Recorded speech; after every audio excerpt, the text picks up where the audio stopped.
समिता जी को हर ओर से सरल का संबंध हो जाने की ढेरों बधाइयाँ मिल रही थीं, पर वो खुश नहीं थी। तनु सरल को सीए इंस्टीट्यूट के किसी कॉमन फंक्शन में मिली थी। इंडिया लेवल पर 4 रैंक का होल्डर तनु सरल के सरल हृदय में ऐसी उतरी कि वो उसे 2-4 मुलाकातों के बाद सीधे अशोक जी से मिलवाने ले आया।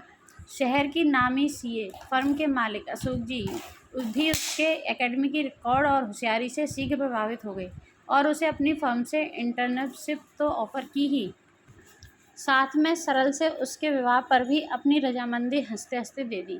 समिता जी तो कसमसाकर रह गईं। कितने अरमान थे उनके सरल की शादी को लेकर।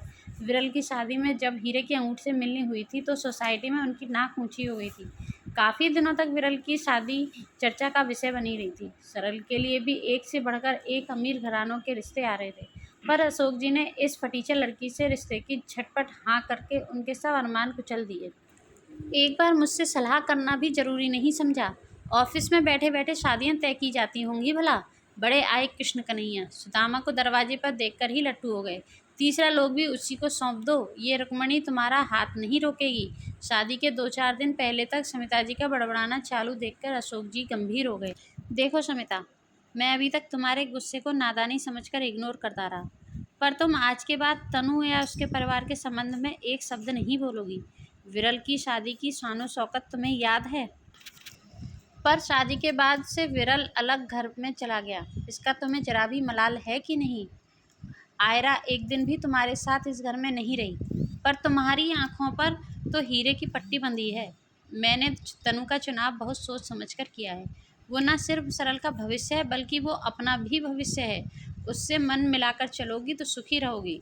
अशोक जी की बातों से समिता जी सहम गईं और चुप्पी लगाकर शादी के काम शुरू कर दिए। रस्मों के दौरान भी कुछ रिश्तेदारों ने छींटाकशी करके समिता जी के दुख में घी का काम कर दिया।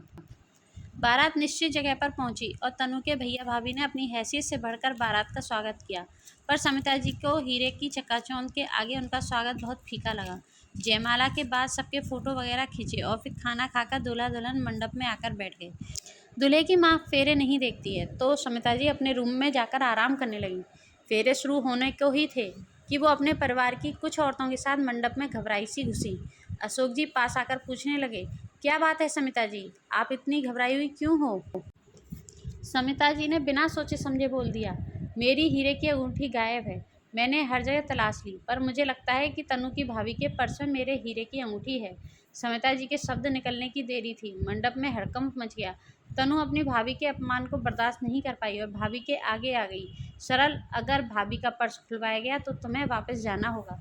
भाभी ने माँ बनकर मेरी परवरिश की है, मैं उनका अपमान बर्दाश्त नहीं करूँगी। अब तो स्थिति बिगड़ने लगी। तनु की भाभी तनु को समझाने लगी और अशोक जी समिता जी को आंखों में चेतावनी देकर वापस कमरे की ओर भागे। सरल अपनी माँ को समझाने लगा, माँ आपने सीधे आकर भाभी का नाम क्यों लिया, ये उनका बहुत बड़ा अपमान है, आप उनसे माफ़ी मांगिए। समिता जी तिलमिला गईं, मैं हवा में बातें नहीं कर रही हूँ। बहुत देर से मैं देख रही थी कि ये अपना पर्स बार बार खोलकर झाँक रही थी और घबरा भी रही थी, जैसे कुछ पोल खुलने का डर हो। इधर तनु की भाभी समझा रही थी, तनु जिद की क्या बात है, मैं पर्स दिखा देती हूँ। जब मैंने अंगूठी ली नहीं है तो मुझे क्या डर।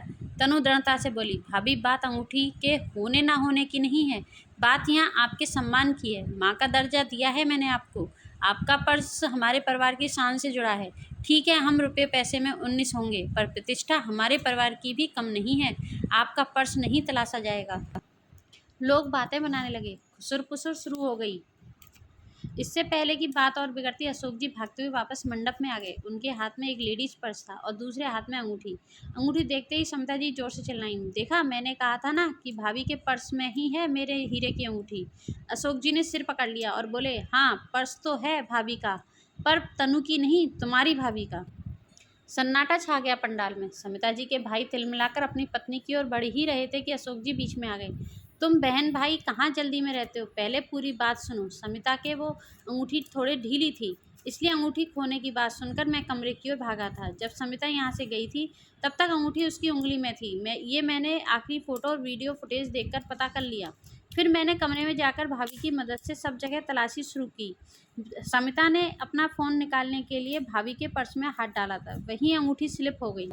समिता अपनी झेंप मिटाते हुए बोली, चलो अंत भला तो सब भला, फेरे पूरे करो। हम वापस जा रहे हैं। नहीं समिता, तुम्हें तनु की भाभी से माफ़ी मांगनी चाहिए।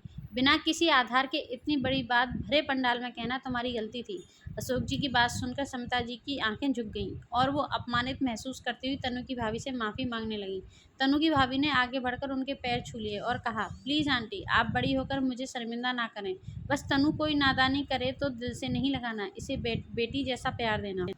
समिता जी ने तनु और भाभी दोनों को गले लगा लिया और फिर वापस कमरे की ओर जाते हुए सोचने लगी, अगर मैंने पूर्वाग्रह का चश्मा पहनकर उतावलापन ना दिखाया होता और शांति से अंगूठी ढूंढी होती तो इतने लोगों के सामने मेरी किरकिरी ना हुई होती। इस उतावलेपन का असर उनके और तनु के संबंधों पर भी आएगा या नहीं? आपको क्या लगता है सखियों? कमेंट सेक्शन में अवश्य बताइएगा। आपके विचार जानने की उत्सुकता बनी रहेगी। अगर कहानी पसंद आई हो तो उसे लाइक शेयर ज़रूर करें। चैनल सब्सक्राइब कर लें, बेल आइकन प्रेस कर लें, जिससे कि आपको आने वाली न्यू स्टोरी का नोटिफिकेशन मिल सके। Thank you.